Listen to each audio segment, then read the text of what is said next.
इस दृश्य को ध्यान से देखो।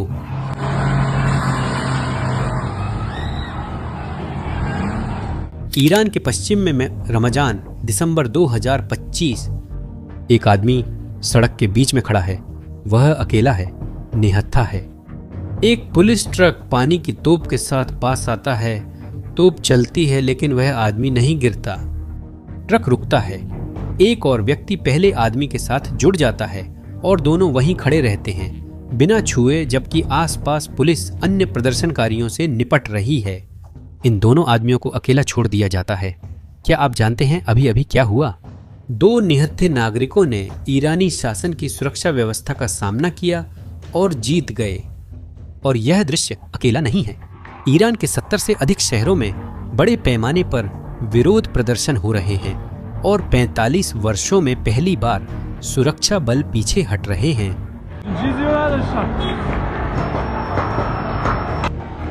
राजधानी में पुलिस भीड़ के सामने अपनी जगह छोड़ रही है। कुदाश्त में ईरानी रिवॉल्यूशनरी गार्ड के वाहन पीछे छोड़ दिए गए हैं। भगोड़े होने की खबरें सामने आने लगी हैं और यह हमें एक सवाल की ओर ले जाता है, लेकिन क्यों? अभी क्यों? क्योंकि वह शासन जिसने 2009, 2019, 2022 में विरोध प्रदर्शनों को कुचल दिया था, अचानक अब सड़कों को नियंत्रित नहीं कर पा रहा है। जवाब राजनीति में नहीं है, यह कुछ और भी ज्यादा महत्वपूर्ण है और यह ईरान को पतन के कगार पर ला रहा है। ऐसी चीज जो ईरान और पूरे मध्य पूर्व को बदल देगी। मैं तुम्हें दिखाता हूं कि क्या हो रहा है ताकि तुम समझ सको कि रमजान में वे दोनों आदमी बिना डरे क्यों खड़े रहे। हमें ज्यादा पीछे नहीं जाना है, बस कुछ महीने पहले तक, क्योंकि हाल ही तक ईरान स्थिर दिख रहा था। यह एक क्षेत्रीय शक्ति था। लेबनान में हिजबुल्लाह के जरिए प्रभाव रखता था। इराक में मिलिशिया और यमन में समूहों को फंडिंग देता था। इस शासन ने पहले भी विरोध प्रदर्शनों को झेला था। 2009 में ग्रीन आंदोलन को कुचल दिया गया था। 2019 में 1500 प्रदर्शनकारियों को मार डाला गया था और 2022 में महसा अमीनी की मौत के बाद भी यह शासन बचा रहा। उन्होंने बेरहमी से दमन कर आगे बढ़े, लेकिन फिर कुछ ऐसा हुआ जिसकी किसी ने उम्मीद नहीं की थी। 2026 की शुरुआत में राष्ट्रपति मसूद पेज़ेशकियान राष्ट्रीय टेलीविजन पर दिखाई देते हैं और कुछ ऐसा करते हैं जो कोई ईरानी नेता शायद ही करता। वह लाखों ईरानियों के सामने अपनी गलती मानते हैं। वह कहते हैं कि राज्य असफल हुआ, पैसे और संसाधनों का गलत प्रबंधन हुआ और इससे भी बुरा हुआ। वह मानते हैं कि कुछ विशेष समूह हैं जो सिस्टम का फायदा उठा रहे हैं, जबकि पैसा गायब हो रहा है और लोग जरूरतमंद हो रहे हैं। 45 वर्षों तक शासन ने एक चुपचाप समझौते के जरिए सत्ता बनाए रखी। लोग सब्सिडी के बदले आजादी की कमी को स्वीकार करते थे। सस्ती पेट्रोल, सस्ता ब्रेड, सस्ती बिजली, यही था सामाजिक अनुबंध, आर्थिक जीविका के बदले अधिनायकवाद। और उस दिन राष्ट्रपति ने टीवी पर लाइव आकर इस अनुबंध को तोड़ दिया। प्रतिक्रिया तुरंत आई। कुछ ही घंटों में ईरानी मुद्रा गिर गई। रियल पहले से ही खराब स्थिति में था, लेकिन अब वह पूरी तरह से फ्री फॉल में चला गया। 2020 में $1 की कीमत 42,000 रियाल थी, आज 14,50,000 है। मुद्रा अवमूल्यित नहीं हुई, वो बस गायब हो गई। और आप जानते हैं कि इसका असली जिंदगी में क्या मतलब होता है। देखिए, तेहरान में 1 ग्राम सोने की कीमत $140 है। एक मजदूर की मासिक न्यूनतम तनख्वाह $110 है। एक आदमी 30 दिन काम करता है, सुबह 5 बजे उठता है, रात 9 बजे लौटता है और महीने के अंत में उसकी पूरी मेहनत एक सिक्के से भी छोटा सोने का टुकड़ा नहीं खरीद सकती। आधिकारिक महंगाई दर 42% है, जो चौंकाने वाली है, लेकिन असल में यह इससे ज्यादा है। उदाहरण के लिए खाने पीने की चीजों के दाम 1 साल में 70% बढ़ गए हैं। और क्या आपको रमजान में उन 2 आदमियों की याद है? उनकी तनख्वाह भी धूल हो गई, लेकिन यहाँ वो बात है जिसकी किसी ने उम्मीद नहीं की थी। बयान के एक दिन बाद कुछ ऐतिहासिक हुआ। तनख्वाह तेहरान का बड़ा बाजार बंद हो गया। और ये कोई छोटी बात नहीं है, मैं आपको बताता हूं क्यों। ग्रैंड बाजार 200 सालों से ईरान का आर्थिक केंद्र रहा है। व्यापारी, रूढ़िवादी, धार्मिक लोग, अमीर परिवार सभी पीढ़ियों से वहां कारोबार करते आ रहे हैं और यही व्यापारी थे जिन्होंने 1969 की क्रांति को फंड किया था। उन्होंने खोमेनी को पैसा दिया, उन्होंने शाह को हटाने का समर्थन किया, उन्होंने ही इस शासन को बनाया। और अब 45 साल बाद यही लोग दरवाजे बंद करके सड़कों पर उतर आए और चिल्लाने लगे, सब कुछ बंद करो, सब कुछ बंद करो। जब बाजार बंद होता है तो वह हड़ताल नहीं है, बल्कि यह शासन अपनी जड़ें खो रहा है, यह नींव में दरार आ रही है। यह पहली बार कुछ अलग था, इसका पहला संकेत था। लेकिन इससे भी बुरी चीज है पैसे की कमी से भी बुरी। और यहीं से कहानी एक ऐसे मोड़ पर जाती है जिसकी किसी ने कल्पना भी नहीं की थी। 29 दिसंबर विरोध प्रदर्शन दूसरे शहरों में फैल गए, इस्फहान, शिराज, मशहद। 30 दिसंबर विश्वविद्यालय के छात्र व्यापारियों के साथ जुड़ गए। अब विरोध सिर्फ एक वर्ग नहीं बल्कि गठबंधन बन गया है। और फिर नारों में बदलाव आने लगता है। अब ये नारे मेरा वोट कहाँ है जैसे 2009 में नहीं हैं, न ही महिला जीवन आजादी जैसे 2022 में हैं। अब ये है, खामेनी गिरेगा या वापस आएगा। हाँ, आपने सही सुना। 1969 में राजशाही गिराने वाली पीढ़ी अब राजा को वापस बुला रही है और उनके पास एक नया नारा है, न गजा न लेबनान, मेरी जिंदगी सिर्फ ईरान के लिए।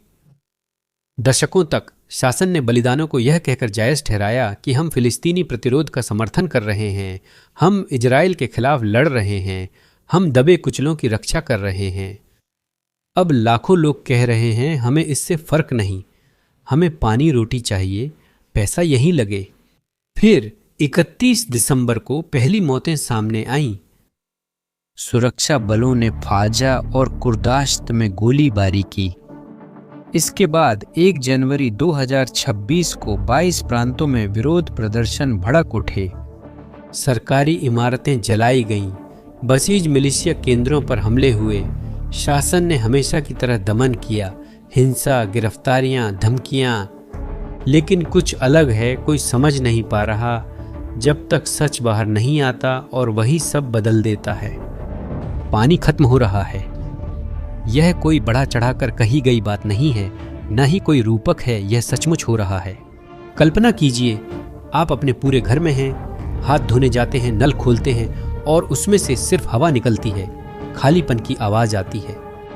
तेहरान में 1.4 करोड़ लोग रहते हैं। यह मध्य पूर्व के बड़े शहरों में से है और नल सूखे हुए हैं। शहर को पानी देने वाले जलाशय लगभग खाली हैं। उनमें से सबसे बड़ा लार डैम अपनी क्षमता के केवल 2% पर है। 2 यह सूखा गड्ढा है जिसमें नीचे कीचड़ है और यह सिर्फ बारिश की कमी से भी ज्यादा बुरा है। 40 सालों तक सरकार ने बिना रुके, बिना किसी योजना के, बिना किसी सीमा के जमीन के नीचे से पानी पंप किया। उन भूमिगत जलाशयों का पानी जो बनने में हजारों साल लगे, और इतना पंप किया कि वे पूरी तरह सूख गए। और जब आप जमीन के नीचे का पानी खाली कर देते हैं तो वह खाली नहीं रहता, वह एक स्पंज की तरह सिकुड़ जाता है और फिर कभी सामान्य नहीं हो पाता। तेहरान सचमुच हर साल 35 सेंटीमीटर डूब रहा है। वेनिस, जो डूबने के लिए मशहूर है, वह हर साल सिर्फ 0.2 सेंटीमीटर डूबता है। तेहरान 175 गुना तेजी से डूब रहा है और इसके असर साफ दिखाई देते हैं। इमारतों में दरारें, सड़कों का फटना, मेट्रो का टेढ़ा होना, शहर की आधारभूत संरचना असली समय में ढह रही है और राष्ट्रपति ने इसे स्वीकार भी किया है। उन्होंने टीवी पर कहा, संरचना ढह गई है, हम यहाँ नहीं रह सकते।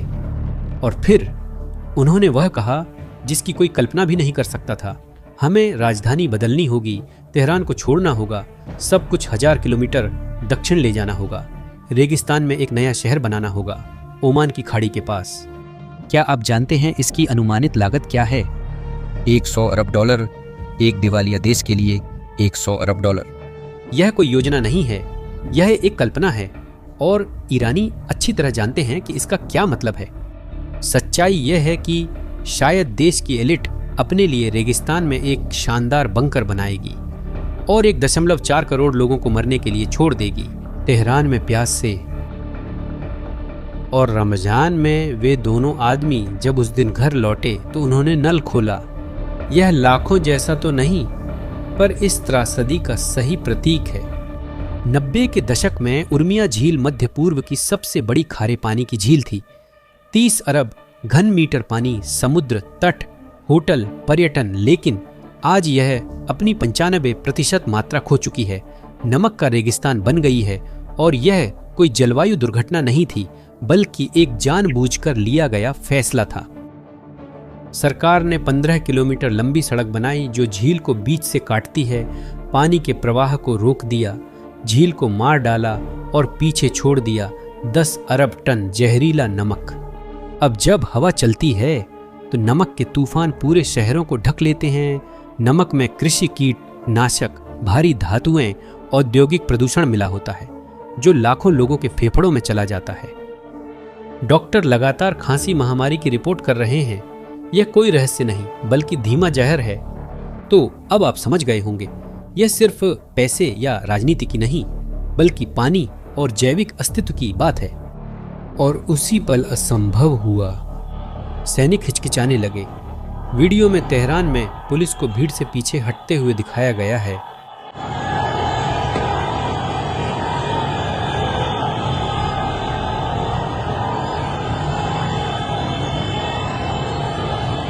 कुर्दाश्त में छोड़े गए सैन्य वाहन, पलायन की पुष्टि हो गई।